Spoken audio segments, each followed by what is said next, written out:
ഓഫീസിൽ നിന്ന് തപാൽ ബാഗുമായി രേവതി കാരിക്കുഴി പോസ്റ്റ് ഓഫീസിലെത്തും. അവിടുന്നാണ് തുടക്കം. പോസ്റ്റ് മാസ്റ്റർ ലീലാമ്മയുടെ കീഴിലാണ് ജോലി. കാരിക്കുഴി പോസ്റ്റ് ഓഫീസിൽ 38 വർഷത്തെ പരിചയസമ്പത്തുള്ള ലീലാമ്മയ്ക്ക് രേവതി മകളെ പോലെയാണ്. നമ്മളൊന്നും അന്ന് കമ്പ്യൂട്ടറും കാര്യങ്ങളൊന്നും പഠിച്ചിട്ടുള്ളവരല്ലായിരുന്നു. 7 വർഷം കൊണ്ടാണ് കമ്പ്യൂട്ടർ പരമായിട്ട് ചെയ്യുന്നത്. രേവതി ചെയ്യേണ്ട ഉത്തരവാദിത്വം അവൾ ചെയ്യുന്നുണ്ട്, എൻ്റെതായ ഉത്തരവാദിത്വം ഞാൻ ചെയ്യുന്നുണ്ട്. പിന്നെ ഞാൻ പറഞ്ഞില്ലേ, കമ്പ്യൂട്ടർ പരമായിട്ട് അവളിൽ നിന്നും എനിക്ക് സഹായത്തിൻ്റെ ആവശ്യം വരും.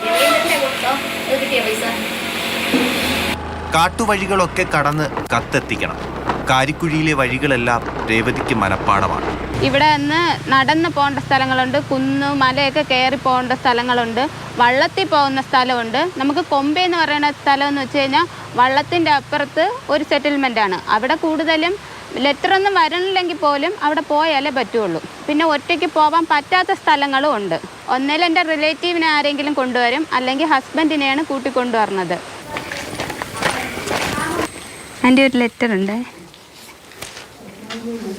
കത്തും രേഖകളും ഒക്കെ കിട്ടുന്നവരുടെ മുഖത്തെ സന്തോഷം കാണുമ്പോൾ രേവതിയുടെ മനസ്സ് നിറയും. ഇത്രയും ദൂരം താണ്ടി വരണോണ്ട് അവർക്ക് കത്ത് കൊണ്ട് കൊടുക്കുമ്പോൾ അവർക്കും ഒരു സന്തോഷമാണ്. അതുപോലെ നമുക്ക് കുടിക്കാൻ വെള്ളം, ആഹാരം അതൊക്കെ അവർ തരും.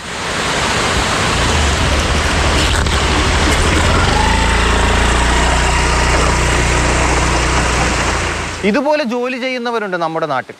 രേവതി പറഞ്ഞതുപോലെ ഇഷ്ടപ്പെട്ട് ജോലി ചെയ്യണം, ബുദ്ധിമുട്ടുകളെ അതിജീവിക്കണം. അനൂപ് എം ആറിനൊപ്പം TS ഹരികൃഷ്ണ, മാതൃഭൂമി ന്യൂസ്, തിരുവനന്തപുരം.